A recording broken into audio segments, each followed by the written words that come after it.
written. See it everywhere I drive. I no longer read the Bible. I just read the freight car train. And KZSM is community radio. We live stream on the internet. We don't have a broadcast license yet. It started several years ago, but we launched the radio station on January 2nd of 2017. But it took a long time to get there. I think the San Marcos, Texas Community Radio Association and San Marcos Voice together had been working on this project for like about 5 years prior to that. Kind of decide what your passion is, and we can help you develop that into a radio program. You know, and the beauty of community radio is pretty much anyone has an opportunity to come in and do a show. What kind of music do you like to listen to? That's usually a good opening question. And whatever they say, you know, of course, there's one of two answers. As a matter of fact, we have a program just like that. Or, well, we don't have that yet, but if you'd like to be a DJ and do your own program, we can make that happen. If somebody has a new idea for a show, you know, I'll help them develop it, find a time slot, get them some ideas on how to produce the show. When they announced the radio station, I thought that would be fun to get into that. I didn't even really have an idea what kind of show I wanted to do. In fact, I just thought I would be doing the knob twisting for other people. And it's all a one-person operation. You know, you have to do all the knobs, you know, all the music sources, if you're doing a phone interview or a live interview. And then you got to make sure it's being recorded, you know, across the room. So there's all kinds of things that one person has to do on their own. So Gene thought I would be good for, you know, I mean, I even have issues sometimes with my own shows, but I guess I'm more comfortable than most people just being around this kind of gear my whole career. So he wanted me to be able to help other people get comfortable with it and familiar with it until we do get a budget or some way to get multiple people working on each show. We're going to continue doing that one-person operation.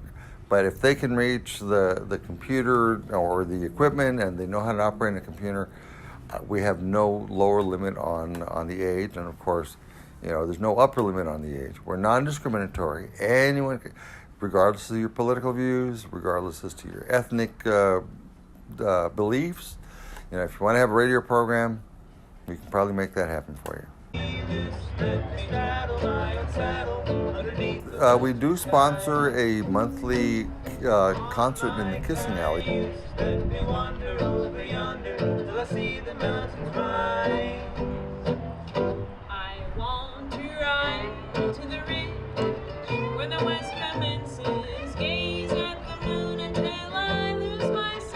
This town is very supportive of live music, and I find that very encouraging. We also have a booth at the farmers market on Saturday mornings, and you know, people ask, why are you all at the farmers market? Well, mostly it's to make contacts. I mean, sure, we have, you know, merchandise. We sometimes sell T-shirts and things like that to promote the radio station, but mostly it's about making contacts and talking to people, making them aware that we do have a very viable, albeit internet, you know, it's a very viable radio station here in San Marcos, and we arrange things. Things happen. A lot of things happen at the farmers market. Love it there.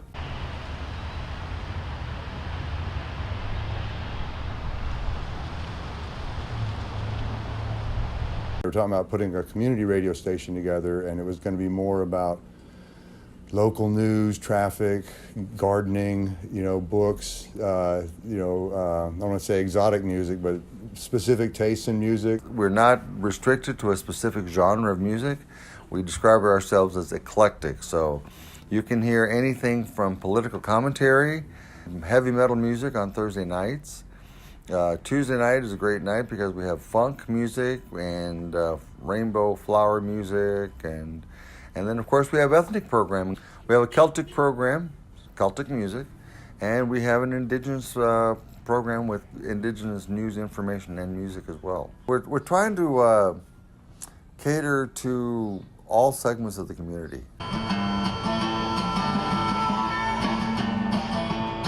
The plan originally had been to be a regular radio broadcast station, and we did have a low power license, but the way the FCC works, they issue you a license to build first of all, and you have 3 years basically in which to gather all your equipment, test it, and make sure everything works before they will actually grant a full license. We still get asked, so where do we find you on the radio band? And it's like, we're not on the radio. I mean, we expect at some point we will be, but it's important for people to understand that, I mean, to me, the benefit of being an internet radio station is you can listen to our programming anywhere in the world. There's just an unbelievable amount of entertainment and culture, recreation, whatever you want to call that, arts and entertainment in a town this size, and I think that's really pretty unique. So that's my hope as a community radio station, is one, to just be the local media and share information about what's happening and keep people informed. But secondly is to sort of reinforce that feeling of community, that reminds people of all the cool things that are happening here and how lucky we are to be living in a place like this.